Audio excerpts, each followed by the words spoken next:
My name is Claire. I'm 31 years old, and I teach third grade at an elementary school in Columbus, Ohio. My husband Marcus has been a software engineer for 8 years, and because his company handles clients across the country, he travels for work about twice a month. I was used to it. I had a routine: dinner for one, early bedtime, a glass of wine on the couch with our golden retriever biscuit while I waited for his nightly call. The night everything changed felt completely ordinary until it didn't. Marcus had been in Seattle for 4 days. He was supposed to fly home on a Tuesday evening. I remember I had just finished grading a stack of spelling tests when my phone buzzed. His name lit up the screen. I answered, expecting to hear him say he'd landed. Instead, his voice sounded tired and slightly frustrated. "Hey, babe, rough night. I missed my connection in Denver. Airline rebooked me on tomorrow morning's flight. First one out, so I'll be home by noon." I told him it was fine. I told him to get some rest. We said goodnight. I fed Biscuit, locked the front door, turned off the kitchen lights, and went to bed a little after 10. I don't know exactly what time it was when I heard the front door open, but Biscuit didn't bark.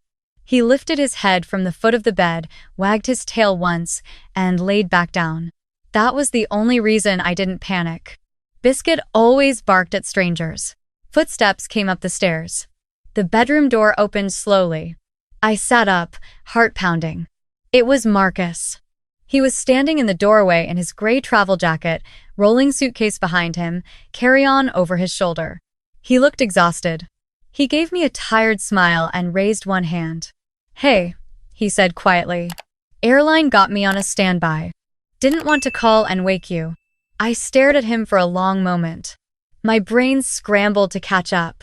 "You said you missed your connection." He set his bag down and started pulling off his jacket. "I know.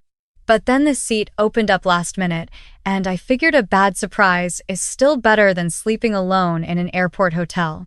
That made sense. It sounded exactly like something Marcus would say. He hated hotels. He always said they smelled like other people's problems.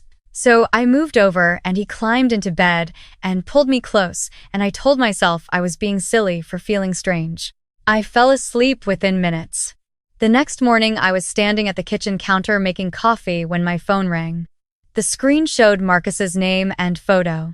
His contact photo. The same one I'd saved 2 years ago, him laughing at a barbecue, holding a bottle of root beer. I looked at the phone. Then I looked at the man sitting at my kitchen table, reading something on his laptop, coffee mug near his elbow. I answered. "Hey, babe." His voice came through the speaker, just landed. "Denver was a mess this morning, took forever to board. I'm gonna grab an Uber from the airport.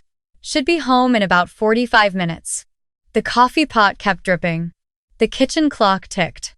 Biscuit walked over and put his head on my knee. The man at the table had not looked up from his laptop. I said something. I don't even remember what. Something like, "Okay, sounds good." I hung up. My hands were completely steady, which surprised me because inside my chest, something had started screaming. I set the phone face down on the counter. I picked up the coffee pot. I filled his mug. My husband's mug. The one that said "World's Okayest Engineer" that I'd bought him as a joke 3 Christmases ago. The man looked up and smiled. "Thanks." I smiled back. Then I went to the bathroom, sat down on the cold tile floor, and tried very hard not to make a sound. Before I tell you what actually happened, and I know it sounds impossible, please take a second and subscribe to Heartway Stories and drop your country in the comments. We're building something real here, and I want to know who's listening. Okay, let me keep going. I sat on that bathroom floor for maybe 4 minutes. I was thinking through every rational explanation I could find. Wrong number, a prank, a very bad dream, sleep deprivation. But I had heard his voice clearly on both ends. The man at the table and the man on the phone had the same voice, the same cadence, the same way of saying "hey" before a sentence. I told myself I would keep calm. I told myself I would figure this out without making a scene. Because the one thing I kept coming back to was this: whoever was sitting at my kitchen table had come into my house with a key. He had walked past Biscuit without a single growl. And he knew exactly how I took my coffee, 1 sugar, splash of oat milk without asking. I went back to the kitchen. I sat across from him. I watched him. He scrolled through his laptop, absently rubbing the back of his neck the way Marcus always did when he was reading something long. Some abi, some asirn, some hands. But there was something. The longer I sat there, the more I felt it, like a song playing in another room, just slightly off-key. He smelled different. Not bad. Just different. Marcus wore the same cedar deodorant he'd used since college, and it was so embedded in my memory that I could smell it on his pillow when he was gone. This man smelled clean, neutral, like someone trying very hard not to smell like anything. And his left hand. Marcus had a faint burn scar on the inside of his left wrist from a grilling accident the summer we moved in together.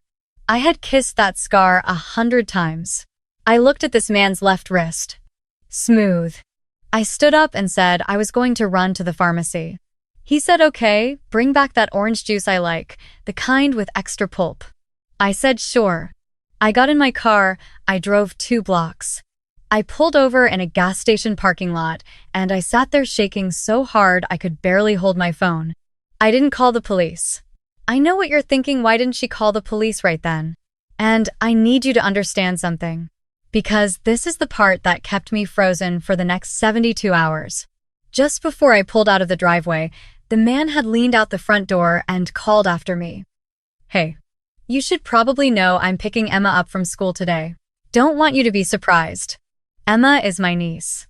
She's 7 years old, and every other Wednesday she comes to our house straight from school because my sister works late, and she is the single most important person in my life. He knew her name. He knew her schedule. He knew which Wednesday. And the way he said, don't want you to be surprised, didn't sound like a reminder. It sounded like something else entirely. So I sat in that gas station parking lot, and I made a decision. I would not panic. I would not tip him off.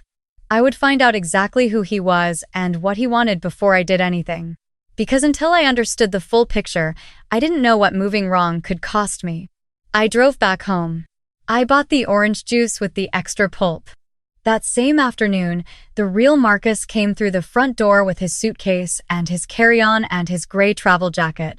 He called out from the entryway the way he always did. Honey, I'm home. Classic, I know. The other man was in the backyard throwing a tennis ball for Biscuit.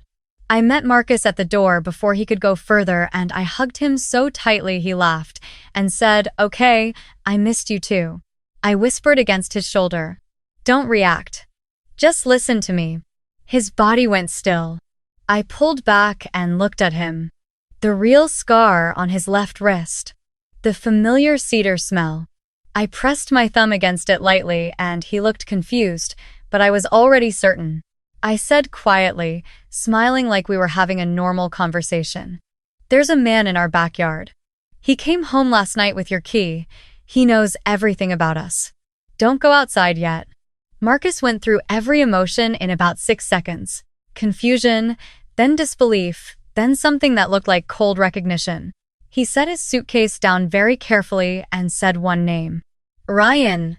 Ryan Calloway had been Marcus's best friend since their freshman year at Ohio State.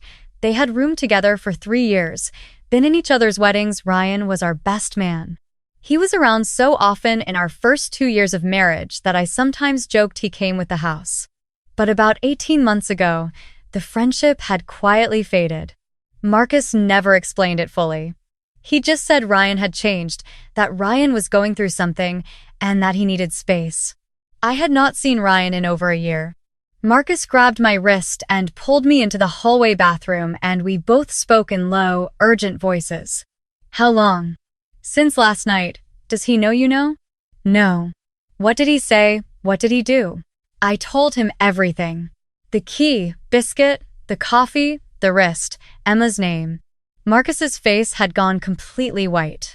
He said, I need to make a call. While Marcus stepped into our bedroom with the door closed, I went back to the kitchen. Ryan and I was already thinking of him as Ryan now, not as the man pretending to be my husband came in from the backyard with Biscuit panting beside him.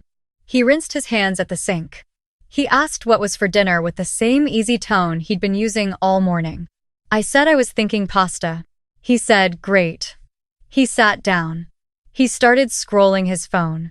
I stood at the stove with my back to him and breathed as quietly as I could. Over the next 3 days, Marcus and I lived in two separate realities inside the same house. The real Marcus stayed at his coworker David's place 2 miles away, watching everything through the security camera app on my phone that Ryan apparently didn't know existed.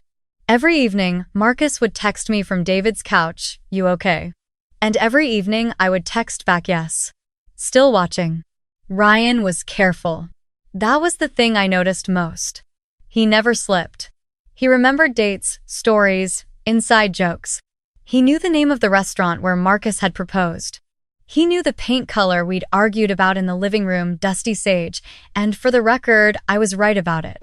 He knew Marcus's mother's birthday and the nickname Marcus used for his college roommate, and the fact that Marcus could not eat cilantro without making a face. He had studied. Thoroughly.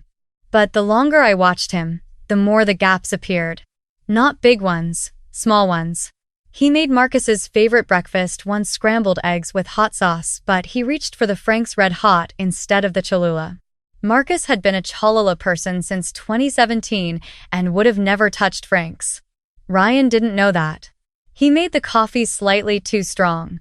He reached for the wrong remote. When I mentioned a movie we'd seen on our honeymoon, he smiled and nodded, but he said we'd seen it on the third night, when Marcus and I both clearly remembered it was the first. He was close. Frighteningly close. But not perfect. I also started noticing things I couldn't explain with just careful study. His jaw was slightly different. Not dramatically, but in certain light, at certain angles, the line of it was sharper than Marcus's. His nose was nearly identical, but the bridge sat fractionally higher. If you had shown me a photo of Ryan and Marcus side by side from a year ago, they would have looked nothing alike. Ryan was blonde where Marcus was dark, stockier where Marcus was lean. Something had been done to change that. On the fourth evening, I told Ryan I was going to visit a friend from work and drove to my sister, Dana's apartment. Dana is a nurse practitioner. She is also the most relentlessly practical person I know and the only person I trusted completely with what I was about to say. I told her everything. She listened without interrupting, which is rare for Dana. When I finished, she sat very still for a moment. Then she opened her laptop. She pulled up Ryan's social media first. His accounts had gone almost completely dark about 14 months ago. A few posts here and there, nothing personal. But 14 months ago, there had been a flurry of activity travel photos, gym photos, normal life. And then, very suddenly, nothing. She kept digging. She had a friend who worked in hospital administration and she made a quiet call. I sat on Dana's couch and watched her face change as she listened. She hung up and turned to me. "There's a private clinic outside of Pittsburgh," she said. "They specialize in reconstructive surgery. My contact says there's a patient file, she can't share it, but she confirmed the name. Ryan Calloway. 14 months of surgeries. Rhinoplasty. Jaw contouring. Hairline reconstruction. Skin pigmentation treatments. 14 months of being rebuilt, piece by piece, into the face of someone else." Dana looked at me carefully. "Claire, why would someone do this?" I thought about it on the drive home. I thought about the way Ryan talked about our house not like a man pretending it was his, but like a man who genuinely believed he deserved to be there. The way he looked at our wedding photo on the mantle. Not with nervousness, the way a person running a scam would look at evidence of their own lie. With something slower. Something that had been sitting in him for a very long time. I thought about what Marcus had said when I'd asked him why the friendship ended. He said Ryan had always had a hard time with things Marcus had that Ryan didn't. That it had started small jobs, apartments, promotions. And then I came along and Marcus had said once, gently, that he thought Ryan's feelings about me had crossed a line and that he'd had to say something. Marcus had never told me exactly what he'd said to Ryan. Or what Ryan had said back. I went home and I acted normal. For the next 10 days, I collected everything I could find. I forwarded security footage timestamps to Marcus's email. Dana got me copies of the clinic's publicly available business registration showing the procedures they offered. I found financial transfers in a joint account. Ryan had never touched large withdrawals, cash, over the past 2 years, totaling close to $40,000. I took photos of everything: dates, amounts, records, correspondences. Ryan, meanwhile, was pushing for something specific. Marcus and I had purchased a rental property 2 years prior. It was in both our names, managed through an LLC, and it was worth considerably more now than when we'd bought it. There was also a beneficiary policy through Marcus's company that listed me as primary and could be transferred with signed documentation. Ryan had started bringing up the property casually, mentioning a financial advisor, suggesting we think about restructuring the LLC for tax reasons. He was careful, unhurried, like someone who had been patient for a very long time and could afford to be patient a little longer. He had not come just for the life. He had come for the life and everything attached to it. The night before I moved, Ryan suggested we have dinner at home. He actually cooked, a whole meal with candles on the table. He poured wine and talked about a trip he thought we should take. He said someplace warm this winter. You always say you want to see Sedona. Marcus had said that. Not me. Marcus had said it twice last spring. I raised my glass and said that sounded wonderful. I smiled until my face hurt. The next morning, I called Ryan from the kitchen and told him I had a meeting with our accountant to sign some updated LLC documents. I said the attorney wanted both of us present. Ryan agreed immediately. Of course he did. We drove to the office together. He was relaxed in the passenger seat. He had his hand resting on the window ledge the way Marcus sometimes did, and for one terrible second, I felt a flash of grief, not for Ryan, not for what he was, but for whoever he had been before he decided to do this to himself, to us, to Marcus. Then I thought about Emma's name in his mouth, and the grief went away. The conference room had a long table, 2 attorneys. And at the far end, seated quietly with his hands folded, the real Marcus. Ryan saw him and went completely still. The two of them looked at each other across that table, same face, nearly. Different eyes. Marcus's had something Ryan's didn't. Relief, maybe. Or just the particular tiredness of someone who has been waiting for something painful to finally be over. Ryan stood up. His chair scraped back. He started to speak, and one of the attorneys said, "Please sit down, sir." The door behind us opened. 2 officers came in. Ryan looked at me. I held his gaze and didn't say anything. There was nothing left to say. He sat back down. What followed took several months. The evidence was extensive. The prosecutors described it as one of the most methodically planned identity replacement cases their office had handled. Ryan's attorneys tried several angles: mental health claims, coercion arguments, a brief attempt to suggest Marcus had somehow consented to the arrangement, which even the judge appeared to find insulting. The charges included identity fraud, criminal impersonation, stalking, conspiracy to commit financial fraud, and, because of the documented plan to remove Marcus from the picture permanently, which had involved tampering with his return flight booking to strand him and had escalated from their attempted kidnapping. He was sentenced to 19 years. On the day the verdict came in, I sat in the courthouse hallway with Marcus beside me while Dana cried quietly into a paper cup of bad coffee. I wasn't crying. I kept waiting to. I thought I would feel something: dramatic relief or rage or collapse. Instead, I just felt very, very tired in the way you feel after carrying something heavy for a long time and finally being allowed to put it down. Marcus squeezed my hand. I squeezed back. On the way home, he drove because he always drives when I'm tired, and I watched the city go by through the window. The flat Ohio light in November. A kid on a bicycle. A coffee shop with steamed-up windows. I thought about the night Biscuit wagged his tail at a stranger, and I almost believed everything was fine. Dogs know their people. They know by smell, by sound, by something we don't have a word for. Biscuit didn't bark that night, but he also didn't leave the bedroom doorway. He sat there the entire time Ryan was in our house, and he watched him with calm, patient eyes that never quite relaxed. Animals are better at knowing the truth than we give them credit for. We give people the benefit of the doubt because we love them, or because we loved who they used to be, or because the idea of the alternative is too frightening to sit with. I gave Ryan the benefit of the doubt for 45 minutes in a gas station parking lot while I talked myself out of trusting my own instincts. I'm not ashamed of that. I understand it now.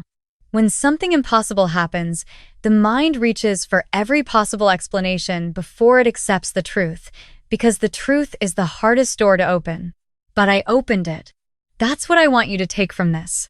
Not that the world is full of people planning something terrible it isn't, but that your instincts are real.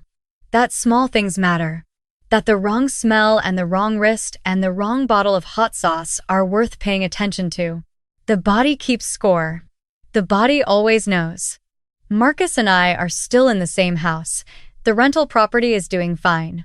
Biscuit is getting gray around his muzzle now, but he's still the same dog, still wagging at the sound of Marcus's key in the lock, still parking himself at the foot of our bed every single night. Emma comes over every other Wednesday. She says our house smells like popcorn and dogs, and she means it as a compliment. I'm still a third-grade teacher. Marcus is still terrible with cilantro. Some things, thank God, stay exactly the same. If this story stayed with you, please like it and subscribe to Heartway Stories. And tell me in the comments, where are you watching from? I read every single one.